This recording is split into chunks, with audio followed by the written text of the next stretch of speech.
Hello, everybody, and welcome to Starting Small Music. I'm Justin McCormick, and you're about to hear a conversation with an artist, musician, and music industry professional on their journey and how they got to where they are today. At Starting Small, we like to take you on a journey uncovering the untold stories of your favorite songs and artists. So sit back, relax, and enjoy the show.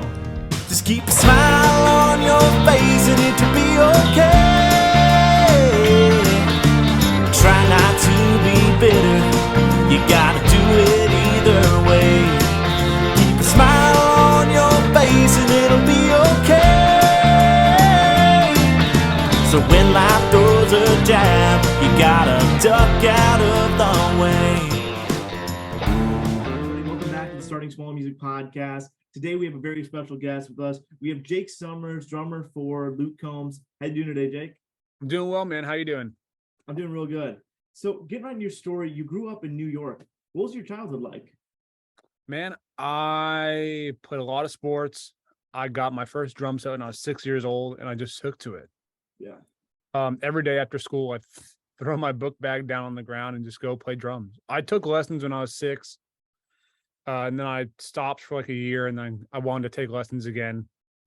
You know, you're a young kid, you just want to play. Right. You know what? I should take lessons, and I still do to this day. When I just need like a tune-up. I just did last Monday. Well, now, so I saw when you were growing up, your dad sang and played guitar around the house a lot. Do you think that influenced you wanting to get into music? Like, was it a part of you that wanted to be like your dad, or were you just kind of drawn to the drums? So funny enough, my first instrument was actually piano. Oh, really? Yeah. And then guitar, then drums. Same. But yeah, so my dad, I always had music around, my dad playing guitar. And he loves music. So every time, whenever we'd have dinner growing up, he'd have music playing. He'd be like, "Hey, who's this?" Or "Who's this?" and stuff like that. And would kind of quiz me, which was awesome. But yeah, I definitely got into music due to him. And I guess the first time I played an actual drum set, I was 3 years old at my cousin's wedding. My feet couldn't touch the pedals. I guess I had to ask the band leader, "Can I play?" when they had a break, and they said, "Yeah." And it was just my hands at the time, and my parents were just like, "Okay, well, he's gravitating toward the drums." So 6 years old, they got me a drum set and just kind of took to it, and I fell in love with it. So were you even, before you even got a drum set, were you the kid that was like just getting pots and pans, setting up your own type of just configuration, trying to get something going? I don't know if I did that or not. I don't know if I tried that. That's something I probably should ask my parents. Yeah. But I always had, the little kid plastic guitar, so I probably beat on that if I didn't have pots and pans around. I probably like some small set of bongos or something like that I would hit. For sure. Now, you mentioned your dad playing music around the house. Who were some of the first artists or albums you like vividly remember listening to that made you feel like a connection to music? Oh, the Beatles, Bruce Springsteen, the Rolling Stones, Zeppelin, probably the Police as well. I'm a huge Stuart Copeland fan. It's funny that you say that about the Beatles and your dad quizzing you on it, because now I do that with the same thing with my little sisters, because you got to keep passing it to the generations, like Exactly. too good music to let it die. No, you can't. I mean, they truly, the Beatles especially, created sounds back then that no one's ever heard of. Right. And the way they recorded it was so unique and different, obviously, now, where you have Pro Tools and you don't just record to tape or a 2-track or something like that. They really reinvented the wheel with all that. For sure. So now, is it through high school? Do you start forming some own bands in your hometown? Or are you playing at church or anything? What was that like? So I had a few different friend groups, and I played in bands of theirs, separate times. Nothing major, but it was like still just something fun to do. And then when I went to college, I started playing with this guy, not that often. Like when he had shows, I would do a show with him and stuff. But that was a pretty good experience. But I really didn't start playing with groups till I moved to Nashville. Oh, wow. So I did in college, obviously. You play in ensembles and stuff like that, but like physically playing out and playing a bunch of different songs was when I really moved to Nashville. I got you. So, but you went to the University for Arts in Philadelphia. and you were studying like music performance. What was that like? Did you have to like do like a drumming like audition or anything, or were you just going on there and performance in general? You definitely had to do a drumming audition. You had to be able to play jazz, Latin. I mean, it was great. I loved it. It was the perfect place for me. Incredible teachers there. But you had to play jazz, funk, Latin, Afro-Cuban. They basically taught you everything. Funny enough, but country.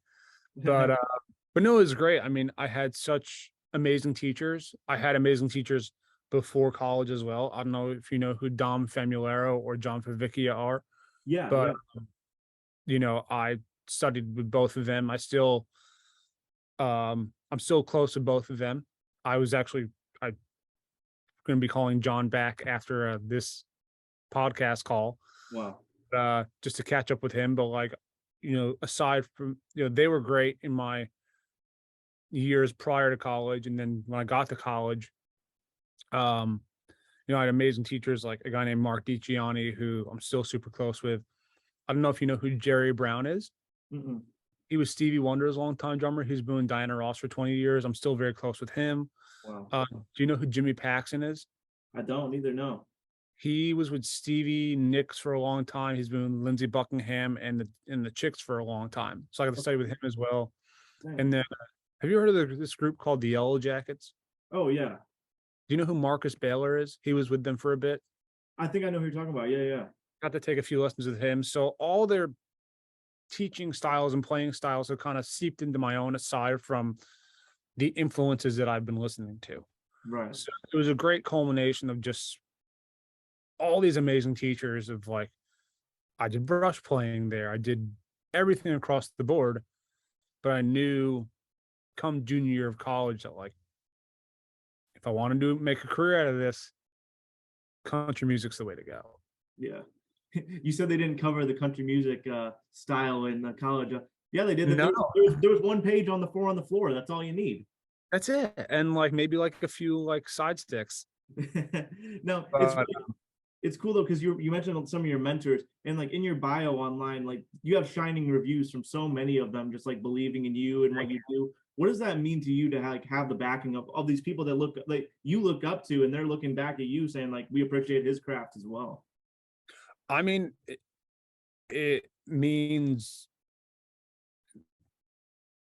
gosh, I mean, what are the right words to say here? I mean, it means a lot. It's like they have, I don't want to say like molded, but they've made me the drum. They've all helped in some way or another make me the drummer I am today. And without them and me studying with them, I probably wouldn't be where I am today. So I appreciate each and every one of them and all of their methods of teaching, because I love to teach as well. And I can kind of take all of their ways of teaching, culminate it into my own as well. So it's not just the playing portion. It's like you can take, if you want to teach, from the people you learn from and kind of go your own way with it too. But yeah, no, I mean, it's really cool for two of them, for John and Mark. John got to see me play my first time at Madison Square Garden in 2018. That was a full circle moment for us. And then actually same year, we did an outdoor amphitheater. Both of these shows we were out with Jason Aldean direct support. And I had Mark and his daughter come backstage, and I got Mark and his family tickets for that show too. So it was just a full circle moment in both of those perspectives. Yeah, for sure. Yeah. Now, you said something a few minutes ago about how you knew that you had to get into country if you wanted to make this a career. How did you find that out? Was there whispering around the halls at the college that country's the way to go if you want to make it on the road? How did you know you wanted to go that route? So do you remember bands like Creed, Evanescence, Seether, Finger 11? Yeah, for sure.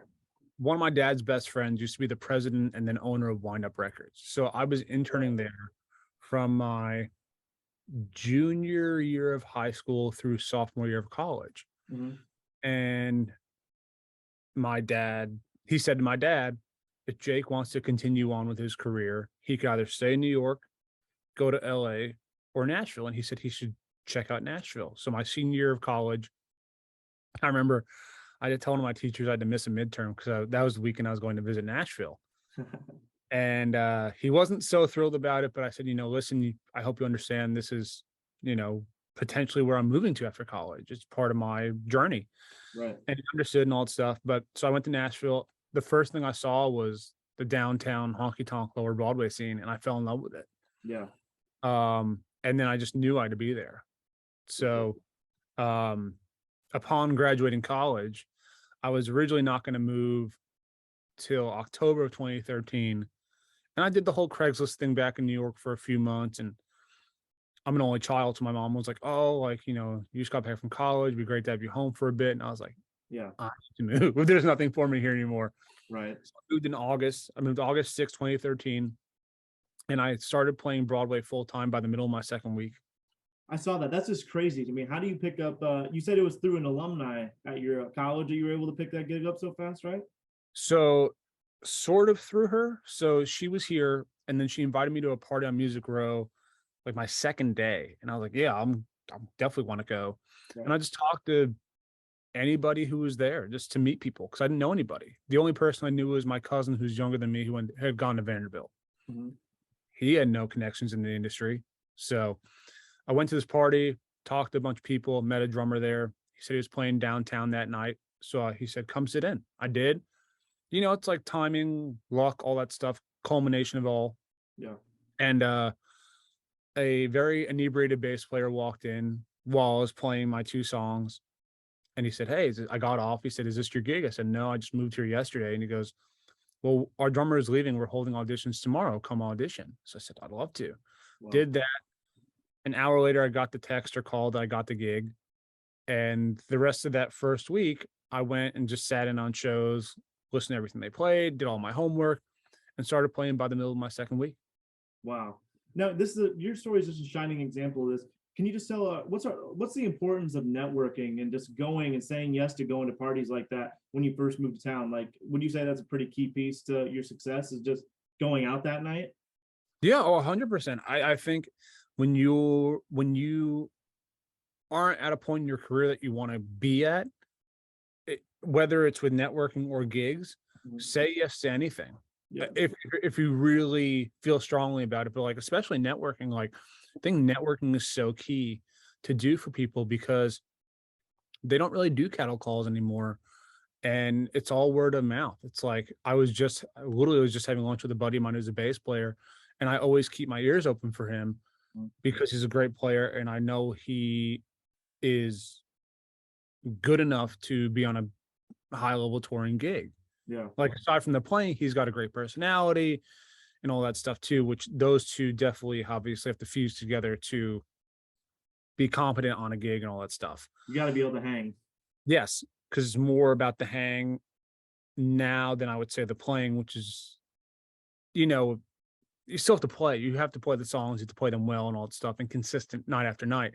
Right. But as I'm sure you know, you're with these people more on a bus or during the day, just hanging out than playing. Right. The show's a very small part of the day. Yes. But back to networking. Networking is huge. Mm-hmm.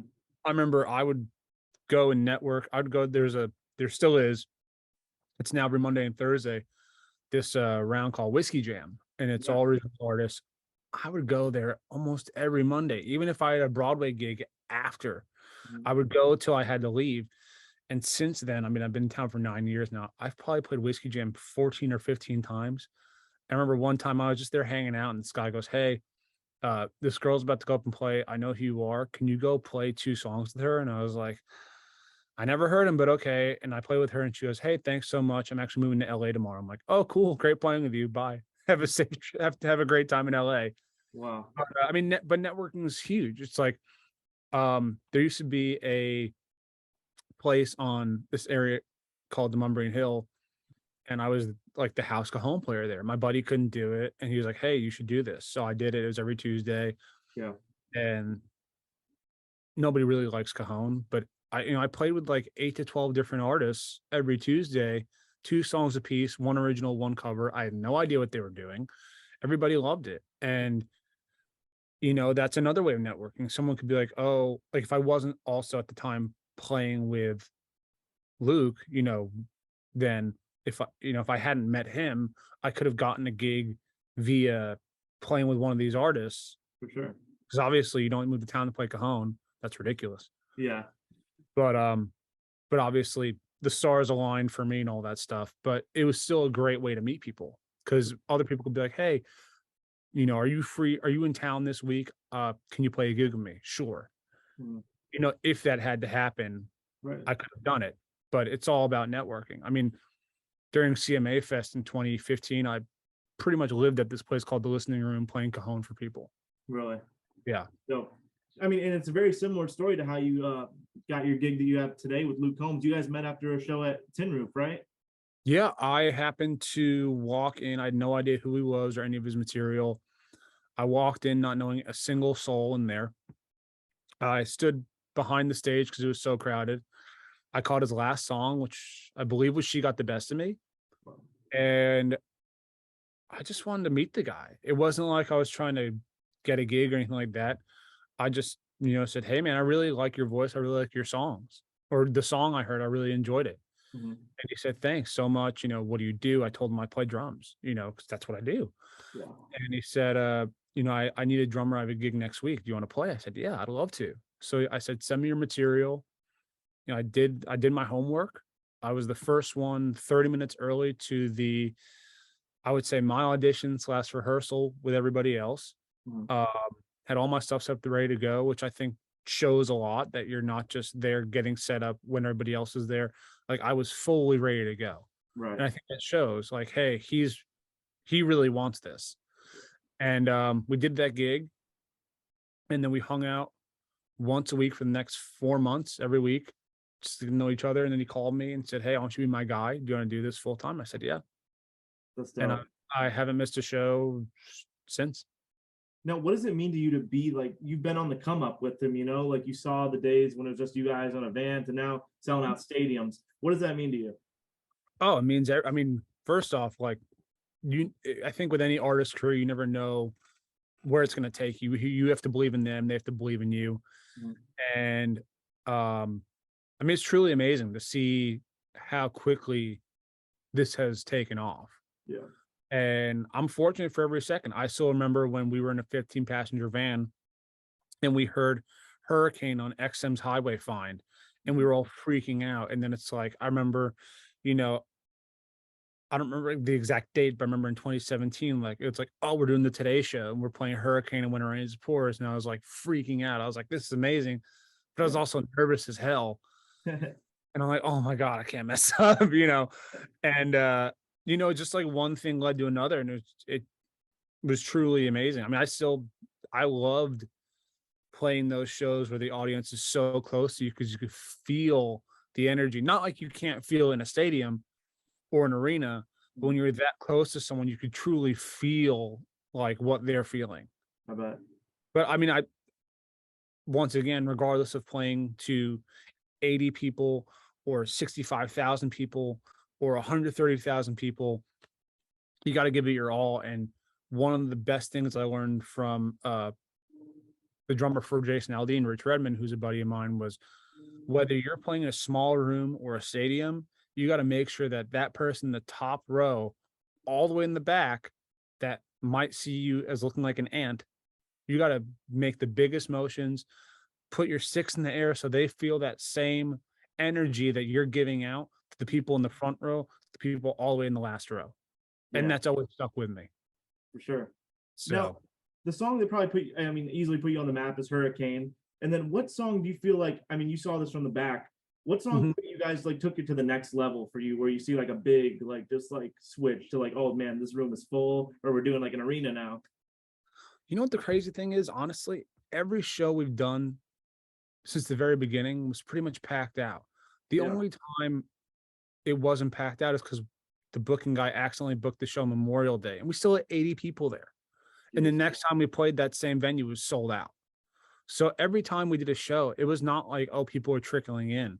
It was always packed out. Yeah. Which is amazing to me. But honestly, all his songs are so good. Even his B-sides that aren't number ones or singles are great. Like we played the song Houston, We Got a Problem on tour. I was just about to say that one, literally my favorite B-side. people know the words to every single song. That Yeah. one, One Too Many we play. Um, uh, Trying to think what other uh B-sides we do. I mean, like we do Brand New Man, and now it's kind of his song too because he did it with Brooks and Dunn. But Honky Highway is one of my Honky favorites. Tonk Highway, we haven't played that in a while. That's a fun one. Yeah. But it's like we have like a song Refrigerator Door, which is a lot of fun to play, Mhm. or Must Have Never Met You. We play that one all the time in the set, and people know all the words. And Yeah. that could be a number one too.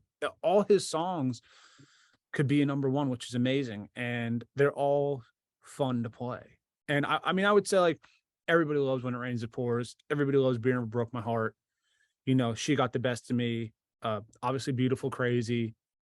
So Yeah. Forever After All, you could rattle them off. People love them all for different reasons. Even though I'm leaving you, it's a sad song, makes you want to cry. But yeah, it's hard to choose which one really made him take off, For sure. because it was just like churning him out song after song after song. Yeah. Now, talking about some of his records, I know Jerry Rowe played a lot of the drums on a lot of his stuff. Have you ever got to talk to Jerry about just like you playing the stuff that he's doing in the studio or anything? I mean, just such a talented guy in town. Oh yeah, he and I are buddies. Like we just got coffee last week. Yeah. And I was texting him about, something that has to do with just the playing and stuff like that. Nothing like, not a question, but it was more of just thanking him. I was like, I appreciate what you play on the records, because obviously I'm the type of drummer where I like to learn it and play for the song. Yeah. I like to learn what's exactly on the record and play that, because that's what people are going to hear and that's what they want to hear.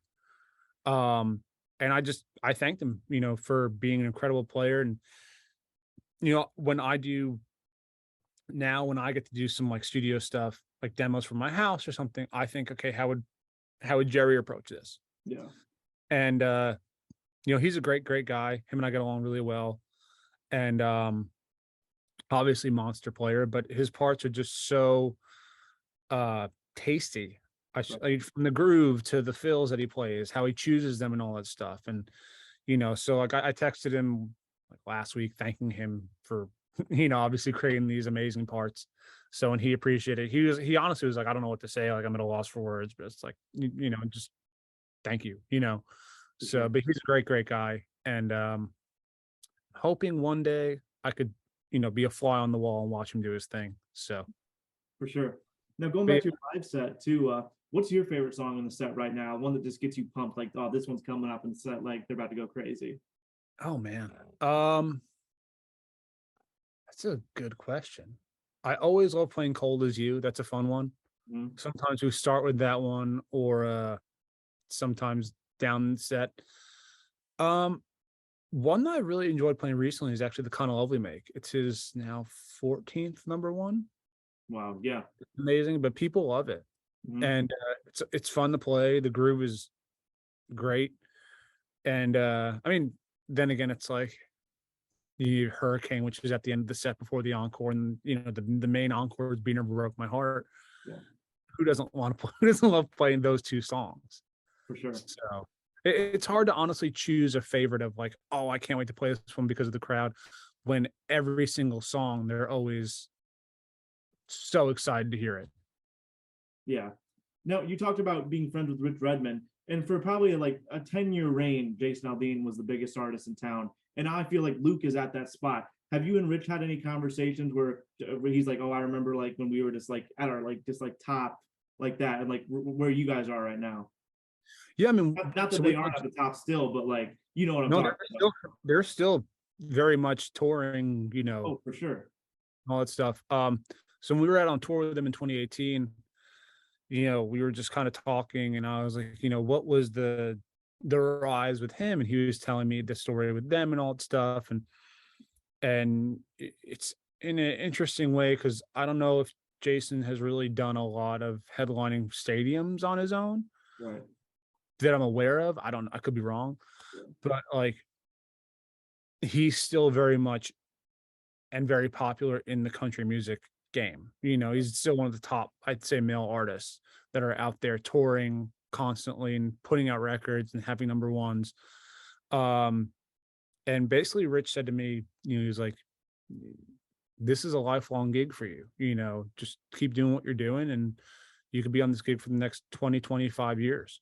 Yeah. So, and of course I've taken that to heart, and, I always try to do my best. And, whenever I have to learn a song, I'll do my homework immediately. That's the thing. It's like, don't come in unprepared. Come in, if you're going to, I guess, go to if you're going to be at the rehearsal, be there on time, or honestly be there early. And just be ready to go and crush the song and all, play it like you've played it 1,000 times already. Yeah. So you've already hit on a bunch of great points, but I like to close my interviews with, what's a piece of advice that you would tell someone that wants to be in your shoes that's kind of on the come up in the music industry right now? Now, is this if they don't live in Nashville already, or if they do? Or it could be either or. Just someone that wants to make it in the music business. Maybe they have to move to Nashville. Maybe that's step one. So yes, point blank right there, step one. If you want to make it in the music industry, I would say move to Nashville. It's not called Music City for a reason. It's like, this is where everything's made. For sure. LA is great, New York's great, but Nashville is where everything happens. And you definitely have to move to Nashville. And I would say also, when you move here, don't get discouraged if nothing happens within 2 to 3 years. It takes time. They call it a 5 to 10 year town. Mm-hmm. So if nothing happens, even after 5 years, like, maybe then start to reevaluate, but like, still give yourself some time so it doesn't hurt. But yeah, definitely have to be in Nashville, network as much as you can. I would say one of the biggest things, play out as much as possible. The more people who see you play, and if you're a good player, your name's going to get around town. For sure. And don't be afraid to start playing on Broadway. If you want to just start making an income playing music, that's a great way to start. I did that. And then what I should have said when I was visiting Nashville is, I met a guy at a clothing store that's no longer around, but he and I got coffee when I first moved here. 5 months into town, he was leaving a gig that was a touring gig, nothing major, but he contacted me and said, hey, you should come audition. I did. I got that gig. I did it for about 6-7 months before meeting Luke. And it wasn't a bus gig. It was just a fun touring gig going around the country and stuff, but it was still a great experience. Sure. And so yeah, just don't say no to anything that, unless you think it's really not for you or it's not going to suit what you want to do. Sure. But for the most part, think about it first, but then, if you think it's right, say yes. So. Hey guys, thanks for watching. I hope you guys enjoyed this episode. Make sure to subscribe and leave a comment, and check out my music on all streaming platforms at Justin McCormick. See you guys next time.